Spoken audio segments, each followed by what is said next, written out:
Assalamualaikum, salam sejahtera, Om Swastiastu, salam dan bahagia. Coaching untuk supervisi akademik. Apa itu coaching? Mari kita mengenal coaching untuk supervisi akademik.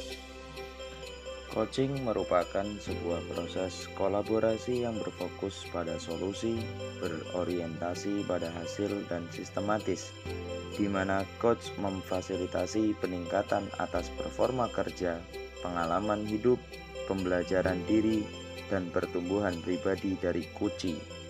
Coaching berbeda dengan mentoring ataupun dengan konseling. Paradigma berpikir coaching ada 4. Yang pertama adalah fokus pada coachee yang akan dikembangkan. Kemudian bersikap terbuka dan ingin tahu. Kemudian memiliki kesadaran diri yang kuat dan mampu melihat peluang baru dan masa depan. Prinsip dalam coaching yang pertama adalah kemitraan, di mana dalam coaching posisi coach terhadap coachee adalah mitra. Itu berarti setara, tidak ada yang lebih tinggi maupun lebih rendah. Kemudian proses kreatif. Proses kreatif ini dilakukan melalui percakapan yang dua arah, memicu proses berpikir coachee, memetakan dan menggali situasi coachee untuk menghasilkan ide-ide baru. Kemudian memaksimalkan potensi. Untuk memaksimalkan potensi dan memberdayakan rekan sejawat, percakapan perlu diakhiri dengan suatu rencana tindak lanjut yang diputuskan oleh rekan yang dikembangkan. Lalu, bagaimana coaching dalam konteks pendidikan? Dalam filosofi Ki Hajar Dewantara, proses coaching sebagai komunikasi pembelajaran antara guru dan murid. Murid diberikan ruang kebebasan untuk menemukan kekuatan dirinya dan peran pendidik sebagai pamong dalam memberi tuntunan dan memberdayakan potensi yang ada agar murid tidak kehilangan arah dan menemukan kekuatan dalam dirinya tanpa membahayakan dirinya sendiri. Sistem among yang dianut dalam filosofi Ki Hajar Dewantara ing ngarsa sung tuladha ing madya mangunkarsa tutwuri handayani menjadi semangat yang menguatkan keterampilan komunikasi guru dan murid dengan menggunakan pendekatan coaching.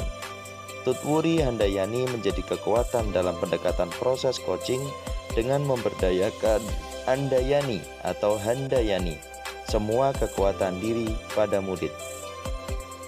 Dalam proses coaching, seorang coach harus memiliki 3 kompetensi utama, yaitu kehadiran penuh atau presence, kemampuan untuk bisa hadir utuh bagi coachee sehingga badan, pikiran, hati selaras saat sedang melakukan percakapan coaching.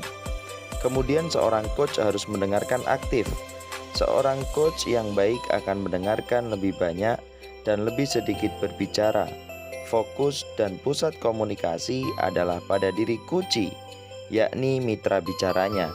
Kemudian supaya proses kreatif berjalan, seorang coach harus mengajukan pertanyaan berbobot. Pertanyaan yang diajukan dapat menggugah orang untuk berpikir, menstimulasi pemikiran coachee, memunculkan hal-hal baru, dan mengungkapkan sebuah emosi. Dalam percakapan coaching, itu harus memperhatikan alur tirta. Apa itu alur tirta? Yang pertama adalah tujuan.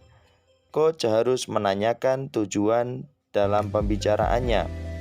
Kemudian I atau identifikasi, di mana proses ini merupakan proses menggali semua hal yang terjadi pada saat coaching yang ada dalam diri coachee. Kemudian rencana aksi, di mana seorang coach harus memancing coachee untuk memunculkan ide-ide untuk melakukan sebuah aksi dalam menyelesaikan masalahnya. Kemudian tanggung jawab. Komitmen seorang coachee harus dimantapkan oleh seorang coach sehingga dia mau bertanggung jawab terhadap rencana aksinya. Lalu Bagaimana supervisi akademik dengan paradigma berpikir coaching? Supervisi akademik harus dimaknai secara positif sebagai kegiatan berkelanjutan yang meningkatkan kompetensi guru sebagai pemimpin pembelajaran dalam mencapai tujuan pembelajaran, yakni pembelajaran yang berpihak kepada murid. Beberapa prinsip-prinsip supervisi akademik dengan paradigma berpikir coaching akan memunculkan suasana supervisi yang nyaman, yaitu meliputi kemitraan, konstruktif, terencana, reflektif, objektif, berkesinambungan, dan komprehensif.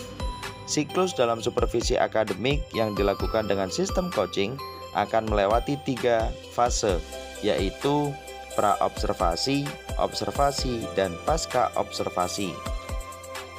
Saat belajar modul ini, saya menjadi tahu dan tergugah untuk lebih giat belajar, terutama dalam praktek coaching, karena praktek coaching sendiri tidak akan bisa didapatkan tanpa mencoba atau berlatih secara terus-menerus. Learning by doing. Setelah mempelajari dan mempraktekkan praktek coaching, saya merasa sudah bisa menjadi seorang coach, terutama dalam kemampuan berkomunikasi dengan baik.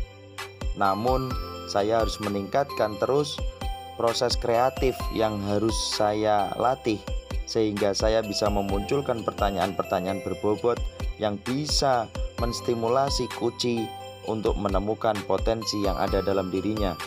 Semoga ke depan saya bisa menerapkan praktek coaching ini baik di lingkungan keluarga, masyarakat, maupun di lingkungan sekolah saya sebagai guru dalam pemimpin pembelajaran di kelas ataupun sesama rekan sejawat.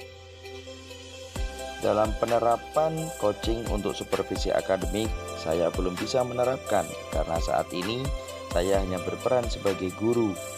Kemudian dalam membangun kemitraan, praktek coaching ini sangat luar biasa.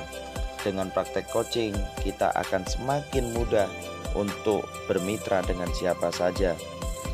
Aplikasi di sekolah pastinya membutuhkan kerja keras yang luar biasa, karena tidak semua teman memahami praktek coaching. Hal itu menjadi tantangan buat saya. Bagaimana memaksimalkan potensi yang ada pada diri setiap teman ataupun murid untuk menyelesaikan sebuah masalah yang mereka hadapi tanpa kita yang harus memberikan solusi. Modul ini berkaitan erat dengan pembelajaran diferensiasi dan pembelajaran sosial emosional. Praktek coaching bisa digunakan untuk menciptakan pembelajaran diferensiasi, dan praktek coaching sangat berpengaruh dengan sosial emosional yang dialami setiap individu.